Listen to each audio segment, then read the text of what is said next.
കേരളത്തിലെ 4 ലക്ഷത്തിലധികം വരുന്ന കുട്ടികൾ അവരുടെ ജീവിതത്തിലെ ഏറ്റവും പ്രധാനപ്പെട്ട ഒരു പരീക്ഷ തുടങ്ങിക്കഴിഞ്ഞിരിക്കുന്നു. അതിൻ്റെ ഒന്നാം പരീക്ഷ പൂർത്തിയായി അവർ പുറത്തിറങ്ങുകയാണ്. പ്രിയ കൂട്ടുകാരോട് ഓർമ്മിപ്പിക്കാനുള്ളത്, ജീവിതത്തിൽ ഇത്തരം പരീക്ഷകൾ പലപ്പോഴും ഇനിയും നേരിടേണ്ടതായി വരും. അതുകൊണ്ട് ഇതിൽ വിജയിച്ചോ പരാജയപ്പെട്ടോ എന്നതല്ല, നിങ്ങളുടെ ജീവിതത്തിൻ്റെ വിജയത്തെയും പരാജയത്തെയും നിർണ്ണയിക്കുന്നത് പരീക്ഷ മാത്രമാണ് എന്ന് തിരിച്ചറിയണം എന്നുകൂടി ഓർമ്മിപ്പിച്ചുകൊണ്ടാണ് ഈ വാർത്തയിലേക്ക് കടക്കുന്നത്. എന്തായാലും സാരംഗ്, നമ്മൾ ഒരു അതിശയോക്തിയും ഒരു പ്രാധാന്യം കൂടുതലും ഈ പരീക്ഷയ്ക്ക് നൽകേണ്ടതില്ല.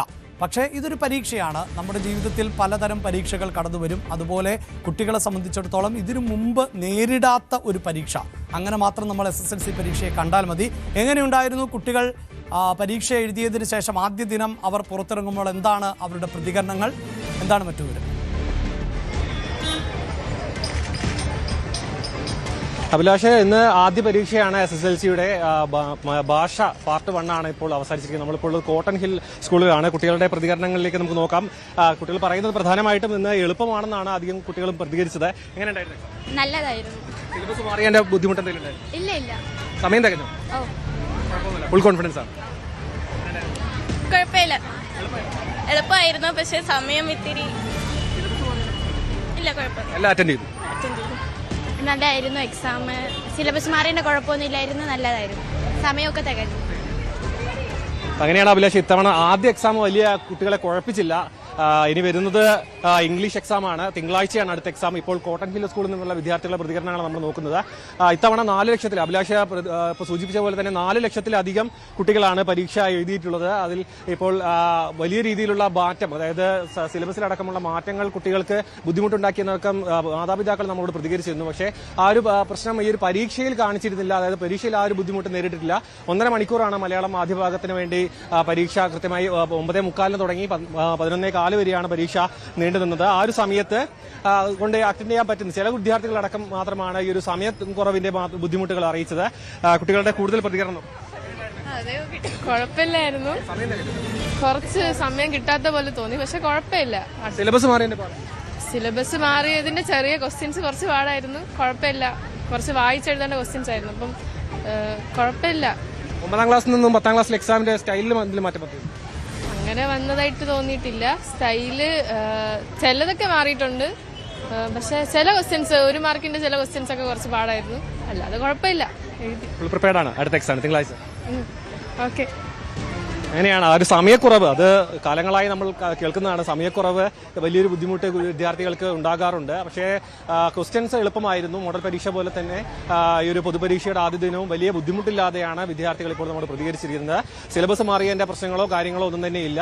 അത്തരത്തിലാണ് കാര്യങ്ങൾ. ഇത് വരും ദിവസങ്ങളിൽ ഇപ്പോൾ കേരളത്തിലാണ് ആരംഭിച്ചിരുന്നത്. പശ്ചിമേഷ്യയിലെ ചില പരീക്ഷകൾ ഇന്ന് നടക്കാനുള്ള പരീക്ഷകളൊക്കെ മാറ്റിവെച്ചിട്ടുണ്ട്. ഗൾഫ് പരീക്ഷാ സമയത്ത് വിശേഷിപ്പിക്കാറുള്ളത്. പക്ഷേ കേരളത്തിൽ ഈ കാലാവസ്ഥ മാറി വരുന്നതും ഒക്കെ വലിയ ബുദ്ധിമുട്ടുണ്ടാക്കാറുണ്ട്.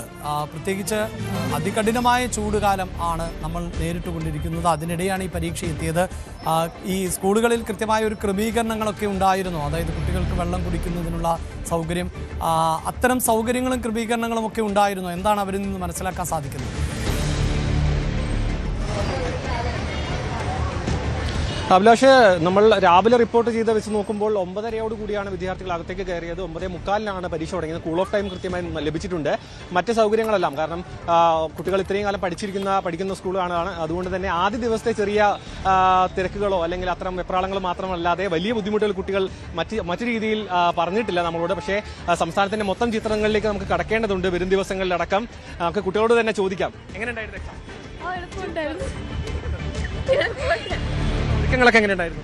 എല്ലാം കറക്റ്റ് ആയിരുന്നു? ബുദ്ധിമുട്ടൊന്നുമില്ല? സമയം കിട്ടാത്തതിന്റെ പ്രശ്നമുണ്ട്? ഇല്ല, സമയം കൃത്യമായിട്ട്.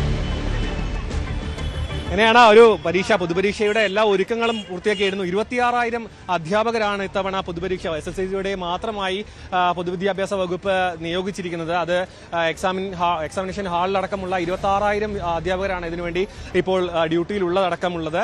അതുകൊണ്ട് തന്നെ ഇതിൽ ഒരു മുന്നൊരുക്കത്തിന്റെ ഒരു പാളിച്ചയില്ല. പക്ഷേ റിസൾട്ട് വൈകാനുള്ളൊരു സാധ്യത അടക്കം ഇപ്പോൾ പുറത്തു വരുന്നുണ്ട്. അതുകൊണ്ട് തന്നെ വരും ദിവസങ്ങളിൽ എങ്ങനെയാകുമെന്ന കാര്യം നമുക്ക് മാതാപിതാക്കളുടെ പ്രതികരണം കൂടി നോക്കാം. അമ്മ, പരീക്ഷ എളുപ്പമായിരുന്നു. എളുപ്പമുണ്ടായിരുന്നു. സമയം തികയാത്ത പ്രശ്നമാണ്? ചെറുതായിട്ടൊന്ന്.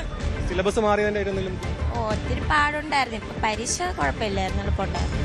ഈ ഒരുക്കങ്ങളൊക്കെ എങ്ങനെയുണ്ട് കയറുമ്പോൾ? മോഡൽ എക്സാം പോലെ തന്നെ? മോഡൽ എക്സാം എളുപ്പമുണ്ടായിരുന്നു. അല്ല, മോഡൽ എക്സാം ഇത്തിരി പാടായിരുന്നു. ഇത് പിന്നെ എളുപ്പമുണ്ട് ഇപ്പം. പഠനം കുഴപ്പമില്ല. പക്ഷേ ഈ വർഷം ടെക്സ്റ്റ് ബുക്ക് ആകപ്പാടെ മാറിയപ്പോഴത്തേക്ക് കുട്ടികൾക്ക് കഴിഞ്ഞ വർഷമൊക്കെ നമുക്ക് പ്രീവിയസ് ഇയർ ക്വസ്റ്റ്യൻ പേപ്പർ അങ്ങനെയുള്ള കാര്യങ്ങളൊക്കെ ഉണ്ടല്ലോ. അപ്പോൾ അവർക്ക് പഠിപ്പിച്ചു കൊടുക്കാനും നമുക്ക് എളുപ്പമായിരുന്നു. പക്ഷേ ഇത്തവണ ടെക്സ്റ്റ് ബുക്ക് അപ്പാടെ മാറിക്കഴിഞ്ഞു. അപ്പോൾ ടീച്ചേഴ്സിനും ആദ്യം അതൊന്ന് ഡൈജസ്റ്റ് ആവാൻ കുറച്ച് പാടായിരുന്നു. അപ്പോൾ പിന്നീട് ഇവിടെ ഇപ്പോൾ നൈറ്റ് ക്ലാസ് അങ്ങനെയുള്ള സംഭവങ്ങളൊക്കെ ഏറ്റവും അവസാനമാണ് കൊണ്ടുവന്ന് വെച്ചത്. അപ്പോൾ അത് ഭയങ്കര ബുദ്ധിമുട്ടായിട്ട് നമുക്ക് തോന്നി. നൈറ്റ് ക്ലാസ്സിൽ ഇങ്ങനെ കുട്ടികളെ പെട്ടെന്ന് 5:30 മണി വരെയൊക്കെ ഇരുത്തിയിട്ട് ഒരു റെസ്റ്റ് ഇല്ലാതെ അവസാന നിമിഷം ഇവർ ഭയങ്കരമായിട്ട് ടൈറ്റ് ആക്കി.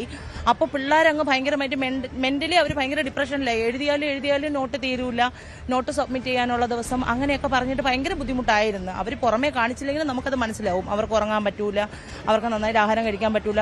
അതുപോലെ ടീച്ചർമാർ ഭയങ്കരമായിട്ട് പ്രഷർ ചെയ്ത് അങ്ങനത്തെ കുറച്ച് കാര്യങ്ങളൊക്കെ ഒത്തിരി ഉണ്ട്. പ്രശ്നങ്ങളാണ് കൂടുതലും. തീർച്ചയായിട്ടും ഞങ്ങളൊക്കെ പഠിക്കുന്ന സമയത്ത് ഞങ്ങൾ ഒരു ടെസ്റ്റ് പഠിച്ച് ഞങ്ങളൊരു 5 വർഷക്കാലം ആ ടെസ്റ്റ് തന്നെ ക്വസ്റ്റ്യൻ പേപ്പർ അങ്ങനെ മോഡൽ പഠിച്ച് വന്നതാണ്. അത് കഴിഞ്ഞ് പിന്നെ ടെസ്റ്റ് മാറി കഴിഞ്ഞപ്പോഴത്തേക്ക് ഇവരൊക്കെ വന്നപ്പോൾ A ഗ്രേഡ് B ഗ്രേഡ് അങ്ങനെയായിരുന്നു. ഈ വർഷം പെട്ടെന്ന് ടെക്സ്റ്റ് ബുക്ക് മാറിയപ്പോൾ അതുവരെ എഴുതിക്കൊണ്ടിരുന്ന ആ ഒരു പാറ്റേണിൽ നിന്ന് കുട്ടികൾക്ക് പെട്ടെന്ന് കവർ ചെയ്ത് വരാൻ ഒത്തിരി പാടായിരുന്നു. നല്ല പ്രയാസം ഉണ്ടായിരുന്നു. പിന്നെ അവസാനത്തെ എക്സാം ലിബറൽ ആയിരിക്കും എന്ന് കരുതുന്നു. അങ്ങനെ ആയില്ലെങ്കിൽ കുട്ടികൾ ഭയങ്കരമായിട്ട് കഷ്ടപ്പെട്ടു പോകും. മോഡൽ എക്സാം വരെ ഭയങ്കര ടൈറ്റാക്കി കളഞ്ഞു. മോഡൽ എക്സാം ഭയങ്കര ടൈറ്റാക്കി കളഞ്ഞു. എഴുതിയാലും കുട്ടികൾക്ക് മാർക്കൊക്കെ അങ്ങനെ തീരെ കുറച്ചൊക്കെ കൊടുക്കുമ്പോഴത്തേക്ക് അവർക്ക് ഇത്രയും നാൾ അവർ പഠിച്ചത് ഓക്കെയില്ല, ഞങ്ങൾ ഇത്രയും പഠിച്ചിട്ടും അവസാന എക്സാമിന് മുമ്പ് ഞങ്ങൾക്ക് ഈ മാർക്കല്ലേ കിട്ടിയുള്ളൂ എന്ന് അവരെ മാനസികമായിട്ട് ഭയങ്കര ബുദ്ധിമുട്ടിലാക്കുന്ന ഒരു സംഭവം ആയിരുന്നു. തിങ്കളാഴ്ചയാണ് എക്സാം. പ്രിപ്പറേഷനൊക്കെ നടക്കുന്നുണ്ട്. നമ്മൾ മാക്സിമം അവരുടെ കൂടെ ഉണ്ട്, അവരെ ബുദ്ധിമുട്ടിക്കാതെ. ശരി. കുട്ടികളുടെയും രക്ഷിതാക്കളുടെയും മറ്റുള്ളവരുടെയും ഒക്കെ പ്രതികരണങ്ങൾ തേടിക്കൊണ്ടിരിക്കുന്നത്. സാരംഗ, അത് തുടരുക. ഇവിടെ സൂചിപ്പിക്കുന്നത് പോലെ രക്ഷിതാക്കളും വലിയ ടെൻഷനിൽ ആണ്, കുട്ടികളും വലിയ ടെൻഷനിലാണ്. അങ്ങനെയൊന്നുമല്ല, മാറുന്ന ജീവിത സാഹചര്യങ്ങളെക്കുറിച്ച് നമുക്കറിയാം. ഇപ്പോൾ തന്നെ ഇതുപോലെ എല്ലാവരും പരീക്ഷാ പേടിയിലുള്ളപ്പോൾ യുവ ക്രിക്കറ്റർ, നമ്മുടെ എല്ലാവരുടെയും സെൻസേഷൻ താരമായിട്ടുള്ള വൈഭവ് സൂര്യവംശിയെക്കുറിച്ച് നമുക്കറിയാം. ഈ വൈഭവും ഇത്തവണ 10ാം ക്ലാസ്സിലെ ബോർഡ് പരീക്ഷ എഴുതേണ്ടിയിരുന്ന ആളാണ്. ബീഹാർ സ്വദേശിയാണ് വൈഭവ്.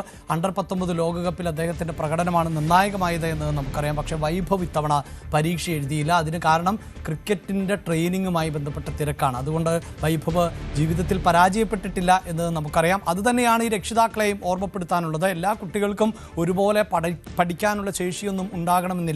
പല മേഖലകളിൽ കഴിവ് തെളിയിക്കുന്ന ആളുകൾക്ക് അതാത് മേഖലകളിലൊക്കെ ശോഭിക്കാൻ നിരവധിയായ അവസരങ്ങളുണ്ട്. പക്ഷേ നന്നായി പഠിക്കുന്ന കുട്ടികൾ അവർ അത് ശ്രദ്ധ ചെലുത്തുക. എന്തായാലും വൈഭവിനെ ഒരു ഉദാഹരണമാക്കിക്കൊണ്ട് ഉഴപ്പാനുള്ള അവസരമാക്കിയും കാണേണ്ടതില്ല. കുട്ടികൾക്ക് പഠിക്കാനുള്ള ശേഷി ആണ് പ്രധാനം, അത് വർദ്ധിപ്പിക്കുക. അതോടൊപ്പം തന്നെ പരീക്ഷയെ ഏറ്റവും നല്ല ആത്മവിശ്വാസത്തോടു കൂടി നേരിടാൻ അവരെ പ്രാപ്തരാക്കുക എന്നിടത്താണ് വിജയിക്കേണ്ടത്.